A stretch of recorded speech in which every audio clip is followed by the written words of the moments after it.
guys, sobrang tibay talaga nung mga matatanda.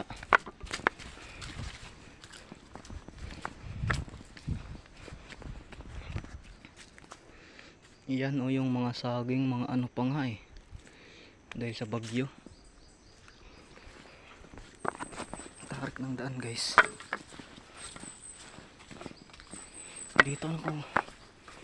Dito na ako na sa daan na ito, sa bundok na ito.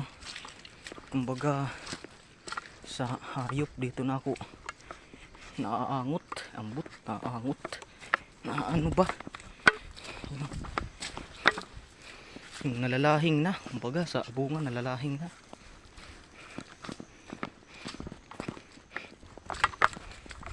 Sobrang bata ko pa noon naalala ko pa nung hindi pa ako nakakalakad noon. Inaano lang ako sa balikat ng ate ko.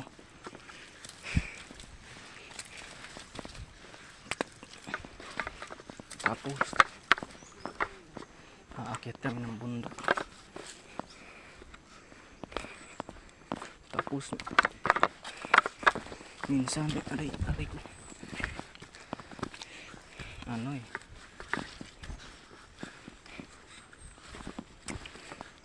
noon sobrang dami namin yung yung buo pa namin ng aming pamilya kami sa bundok na nakatira.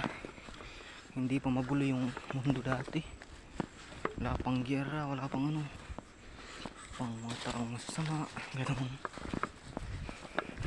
Kami nakatira, sobrang saya. Yung buong pamilya yun, wala na talaga, wala na, layo na nung nakaraan, laki ko na. Tapos yung mga pinsan ko, kuya ko, may mga asawa na rin, mga anak na nga ngayon ako wala na rin, pero tagal pa. Ngayon tatlo na lang kami sa bahay, yung dito ko, tapos si Lula, tapos ako.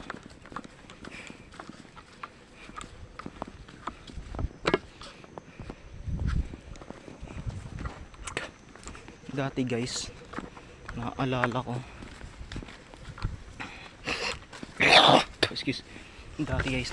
ko nung mga 3 years old ako or 4 years. Dalawa lang kami ni nanay sa bundok. Isang linggo kami doon, iniiwanan kami ni lolo, tapos ni kuya, tapos pinsan ko, basta dalawa lang kami doon kami, inaabutan kami doon dalaw ni lola ng Pasko, piyesta, kami lang dalawa. Nakakalungkot talaga kasi dati hindi ko naranasan magpiyesta, magpasko nung bata pa ako kasi nasa bundok lang kami. Magawa lang si nanay noon ng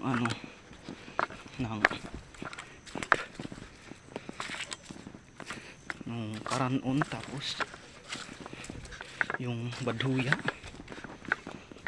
saging, ganun yun.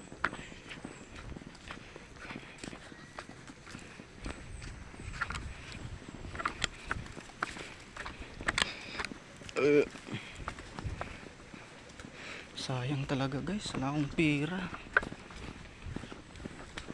pambili man lang ng ang snack man lang mamaya.